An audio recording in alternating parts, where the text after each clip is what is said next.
Hello everyone. तो दोस्तों आज है हमारे साथ निशांत कपूर भाई जो एसएससी सीजीएल 2018 से जीएसटी इंस्पेक्टर लगे हैं एंड आई एम श्योर कि आप सब लोग इनको जानते होंगे, इनका यूट्यूब पे चैनल भी है।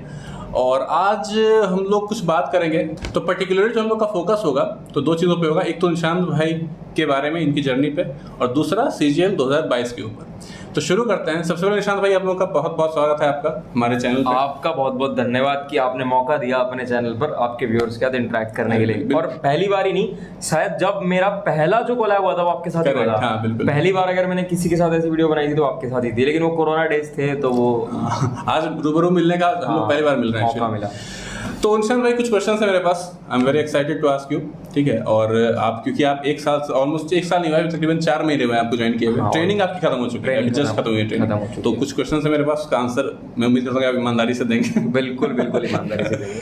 अच्छा निशांत, सबसे पहला क्वेश्चन तो ये है कि ऑनेस्टली बताइएगा कि जीएसटी इंस्पेक्टर आपने चूज किया, आपकी शायद फर्स्ट सेकंड प्रेफरेंस भी थी, टॉप प्रेफरेंस थी, तो क्या आपको किसी तरह का कोई रिग्रेट है पिछले 4 महीने के ज्वाइनिंग के बाद? मेरे को 1% का भी रिग्रेट नहीं है। पूरा मतलब मेरे को अपने डिसीजन पर बहुत खुश हूँ मैं कि मैंने GST and customs inspector select किया। और जो मेरे को मतलब काफ़ी 99% चांस था कि दिल्ली जोन ही मिल जाएगा, और वही दिल्ली जोन ही मिल गया। और ट्रेनिंग के बाद तो और ज़्यादा मुझे खुशी है, क्योंकि ट्रेनिंग में जो चीज़ें जानने को मिली, कितना कुछ सीखने को मिला, और बहुत अच्छी ट्रेनिंग हुई।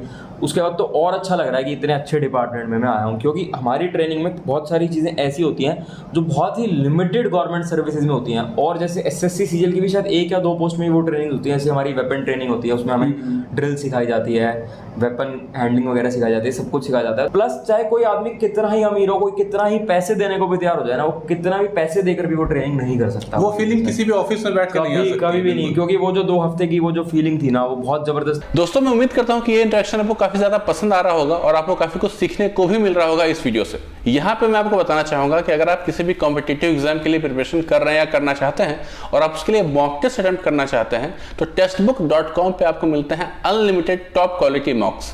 एक लाइन में आपको बोलूं तो चीप एंड बेस्ट। अपनी बात करूं तो मैंने खुद अपनी प्रिपरेशन के वक्त में टेक्स्ट बुक का बहुत ज्यादा हेल्प लिया है मॉक टेस्ट अटेम्प्ट करने में, अपनी प्रिपरेशन को इनहेंस करने में। तो अगर आप टेक्स्ट बुक का मॉक टेस्ट पास लेना चाहते हैं तो डिस्क्रिप्शन बॉक्स में लिंक है, वहां जाके आप ज्वाइन कर सकते हैं। अभी एक ऑफर भी चल रहा है कि जो टॉप 100 यूजर्स इसमें रजिस्टर करेंगे उनको 100% कैशबैक भी मिलेगा। तो अभी के अभी जाइए और ज्वाइन करिए। भाई आप ये बताइए कि ट्रेनिंग जो आपकी हुई, ठीक है, तो बहुत लोगों का ये कंसर्न होता है ट्रेनिंग को लेकर कि बहुत सारे जॉब होती है फिजिकल ट्रेनिंग नहीं होती है, ठीक है, और कुछ चीज़ों में जीएसटी डिपार्टमेंट में होती है, सीबीआई में होती है।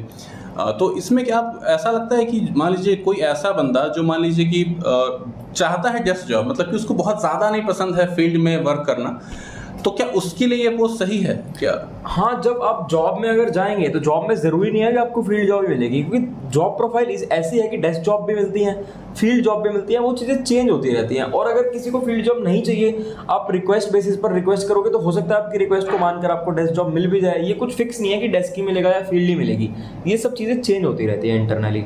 लेकिन हाँ, आप रिक्वेस्ट करोगे तो हो सकता है कि आपकी रिक्वेस्ट को कंसीडर करें और आपको हो सकता है डेस्क जॉब दे दें। निशांत भाई एक चीज़ और बताइए कि आपको जैसे अभी अपने फर्स्ट अटेम्प्ट दिया, आपने क्रैक कर लिया और जो बिल्कुल टॉप प्रेफरेंस थी आपको वो मिल गई, बिल्कुल कम उम्र में आपने क्लियर किया इस एग्जाम को। कम उम्र तब थी, अब नहीं है कम उम्र, अब वो 4 साल तो उस उम्र में ऐड हो गए। अरे नहीं, आप ग्लो देख सकते हैं। नहीं, लोग तो कमेंट करते हैं, मैं जैसे अपनी वीडियोस पर फर्स्ट अटेम्प्ट लिखता हूँ, बोलता हूँ, तो लोग कमेंट करते हैं भाई 35 साल की उम्र, 35 साल तो नहीं, 35 साल तो होता है, 30 साल की उम्र, वो 10 साल बोलते होंगे, मूंछ की वजह से ऐड हो जाती होगी। हाँ, वही कमेंट करते हैं कि 30-31 साल की उम्र में फर्स्ट अटेम्प्ट है, तो लोगों को लगता है मैं झूठ बोल रहा हूँ फर्स्ट अटेम्प्ट का। बिल्कुल बिल्कुल। तो अब मुझे सवाल ये है कि क्या आपने कुछ फर्दर सोचा है कि मान लीजिए कि अगर कोई किसी तरह का डिससैटिस्फैक्शन की कुछ और करना, और भी करना है, कोई और एग्जाम की भी तैयारी करनी है, फिलहाल कुछ ऐसा तो आपने सोचा है? फिलहाल तो ऐसा कोई प्लान नहीं है, क्योंकि जो मिल गया उसी में खुश हैं। बिल्कुल आप सेटिस्फाइड है? बिल्कुल फिलहाल सेटिस्फाइड है, बाकी देखो फ्यूचर का कुछ नहीं पता।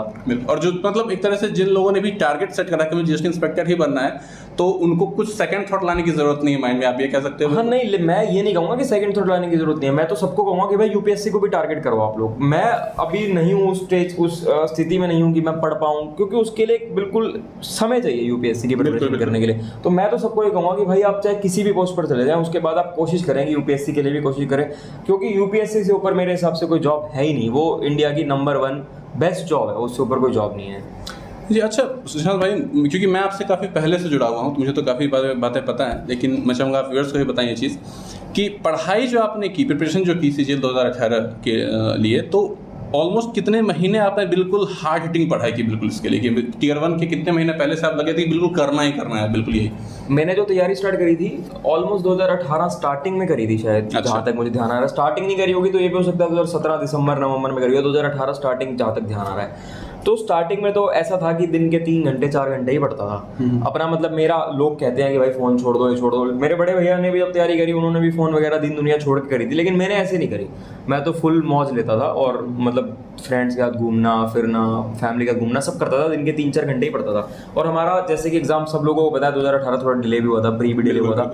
जब 19 में जून में हुआ, हाँ 19 में प्री हुआ था, फिर काफी डिले था मतलब हर चीज में। तो जब प्री का एग्जाम से लगभग 20-25 दिन पहले मैं बहुत ज़्यादा सीरियस हो गया था। तब तक 3-4 घंटे ही पढ़ता था, लेकिन तब बहुत ज़्यादा सीरियस हो गया था। और तब ये था कि दिन के 7-8 घंटे निकाल देता था, लेकिन वो सिर्फ 7-8 घंटे वाली है 20-25 दिन के लिए थी। ऐसा नहीं थी जो लोग वीडियो बनाते हैं कि 12 घंटे पढ़ो, 10 घंटे पढ़ो।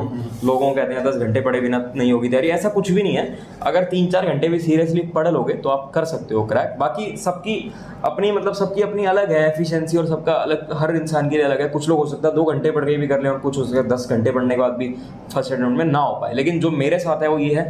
मेंस में भी फिर यही हुआ कि प्रीलिम्स और मेंस में समय कम था। मुझे तो लग रहा था कि भाई डिले होगा, पेपर डिले होगा, मैं S1 में था, लेकिन मेंस डिले नहीं हुआ था, मेंस टाइम पे हो गया था। तो मेंस में भी शुरू का कुछ समय मैंने एक गलती कर दी थी, एक ऐसे मतलब वो लगा ली थी, ऑनलाइन कोचिंग लगा ली थी, गलती थी वो, मेरी 1 महीना वेस्ट कर दिया था। वो तो बिल्कुल मतलब नील हो गया था मेरा 1 महीना, क्योंकि जितना मैंने पुराना सीखा होता मैं वो भी भूल गया था उसे 1 महीने में वहाँ से पढ़कर। फिर उसके बाद मैंने खुद पढ़ना शुरू किया, और मेंस में भी वही था कि पहले तो वही 3-4 घंटे ही पढ़ता था, लेकिन आखिरी के 20-25 दिन 1 महीना बहुत पढ़ा था। 8-8 घंटे भी पढ़ा हूँ आखिरी के 20-25 दिन में। बहुत सारे लोग ऐसा सोचते हैं कि उनका एकेडमिक्स अच्छा नहीं है, लाइक उन्होंने 10th तक बहुत अच्छे से पढ़ाई नहीं की है, किसी रीज़न से स्कूल अच्छा नहीं था, जो भी उस टाइम उतना फोकस नहीं होंगे वो। तो आप अपने खुद से रिलेट करके बताइए कि आपने जो प्रिपरेशन की जितने दिन भी जब से की, तो आपको ऐसा फील हुआ कि एकेडमिक्स का बहुत ज़्यादा हेल्प मिला, या फिर अगर ऐसा लगे आपने इस तरीके से 10th तक या 12th तक पढ़ाई नहीं की होती तो मेरा रिजल्ट ऐसा इतना अच्छा नहीं आ पाता? तो एकेडमिक्स का कितना रोल रहा आपके प्रिपरेशन में? देखो मुझे तो कुछ हेल्प मिली उस चीज़ की, क्योंकि मेरा जो बेस था ना बचपन से वो ठीक था। मैं बहुत ज़्यादा बुरा नहीं था पढ़ाई में, मैं ठीक ही था पढ़ाई में, 10th तक भी 12th तक भी ठीक था। और बाकी SSC तो जो भी है 10th तक ही है, 10th से ऊपर तो कुछ है ही नहीं SSC में। तो मुझे उस चीज़ की हाँ हेल्प मिली, क्योंकि मेरा बेस स्ट्रॉन्ग था। लेकिन ये चीज़ बहुत ज़्यादा मायने नहीं रखती, क्योंकि अब जो आपको एक नए सिरे से पढ़ना है, आपने 10th तक तो आप लॉन्ग मेथड से हर चीज़ सॉल्व करते थे, वो तो करनी नहीं ना। यहाँ पे तो ट्रिक सीखने हर चीज़ के, तो वो ट्रिक से होगा, तो नए सिरे से पढ़ाई होगी। और मेरे साथ ही बहुत सारे ऐसे फ्रेंड्स हैं जो जिनका सिलेक्शन हुआ है, जो 10th 12th तक बहुत अच्छे नहीं थे पढ़ाई में, मतलब 60% 65% वाले लोग हैं वो, मेरे तो थोड़े ज़्यादा आते थे। और उनके भी, वो भी आज मेरे साथ बैठे हैं, और उनमें बहुत सारे ऐसे हैं जिनकी रैंक मुझसे भी बहुत अच्छी रैंक आई है उन लोगों की। तो इसका इतना बड़ा रोल प्ले नहीं करती ये चीज़। बाकी हाँ ये कहूँगा कि अगर आप अच्छे थे तो डेफिनेटली कुछ ना कुछ हेल्प तो मिलेगी आपको। लेकिन अगर कोई अच्छे से मेहनत करे तो फिर अगर थोड़ा वीक भी था उसका एकेडमिक्स, कोई हाँ बिल्कुल कवर कर लेगा वो, कोई भी दिक्कत नहीं है। मतलब हिंदी मीडियम वाले जो लोग इंग्लिश से डरते हैं ना, एक्चुअल में जो हिंदी मीडियम वाले लोग होंगे ना, वो ऐसे मिल जाएंगे बहुत सारे जो इंग्लिश मीडियम वालों से ज्यादा स्कोर कर लेते हैं इंग्लिश में SSC में। अच्छा निशांत भाई, अगला क्वेश्चन मेरा ये है, मुझे लगता है बहुत लोग का ये कंसर्न है एक्चुअली अभी कि SSC CGL 2022 होने वाला है। अब ये कब होने वाला है, कौन लेने वाला है, इसके बारे में कोई क्लैरिफिकेशन है नहीं, काफ़ी अनसर्टेनिटी वाला माहौल है। और क्योंकि आपने 2018 CGL दिया था, वो भी काफ़ी ज़्यादा डिले हुआ था, काफ़ी अनसर्टेनिटी वहाँ भी थी। तो आई थिंक आप इसका आंसर दे सकते हो बेहतर तरीके से कि इस वक्त में जो एस्पायर कर रहे हैं 2022 में अपीयर होने के लिए, वो उनको क्या करना चाहिए, उनको क्या स्ट्रेटजी अपनानी चाहिए? क्योंकि अभी कोई पता नहीं है कि 7 महीने 8 महीने बाद कब पेपर हो, कुछ अता पता उनको नहीं। तो इस टाइम वो कैसे बिहेव करना चाहिए, स्ट्रेटजी या फिर रूटीन में क्या चेंजेस वगैरह करने चाहिए? ये जो आपका सवाल है ना, इसके रिगार्डिंग मेरे पास इतने डाउट्स आते हैं ना, इंस्टाग्राम भरा रहता है मैसेजेस से। और वो लोग मुझसे पूछते हैं सर CGL 2022 का नोटिफिकेशन कब आएगा? भाई मैं SSC का चेयरमैन तो हूँ नहीं ना, मैं खुद SSC हूँ। ये तो SSC को ही पता है कि नोटिफिकेशन कब आएगा, और जब भी आएगा हम कोशिश। मुझे लगता है कि अभी फिलहाल SSC को भी नहीं पता। हाँ, जो मतलब वो उनका इंटरनल मैटर है, लेकिन हमें नहीं पता कब आएगा, वो हमसे पूछते हैं कब आएगा। तो ये चीज, आपको इस चीज का फर्क पड़ना ही नहीं चाहिए कब आएगा, क्योंकि आएगा तो जरूर। हर साल नोटिफिकेशन निकलेगी, हर साल वैकेंसी आती है, तो वो आनी है वैकेंसी, चाहे वो आ जाए चाहे वो 6 महीने बाद आए। तो इस चीज से आपको फर्क नहीं पड़ना चाहिए। आपकी तैयारी बिल्कुल भी लूज नहीं होनी चाहिए। तैयारी जितनी आपको, अगर आपको आज नोटिफिकेशन आ जाए या ना आए, आपकी तैयारी सेम रहनी चाहिए। और मैं तो कहूँगा और ज़्यादा अच्छे से तैयारी करो। आप सोचो कि मेरे को ज़्यादा समय मिल रहा है, मेरे को बोनस टाइम मिल रहा है तैयारी का, ज़्यादा रिवीजन कर पाऊंगा, क्योंकि एसएससी में ना मेन खेल ही रिवीजन का है। तैयारी हर आदमी करता है, पढ़ाई हर आदमी करता है, एक बार तो सिलेबस सब कवर करते हैं।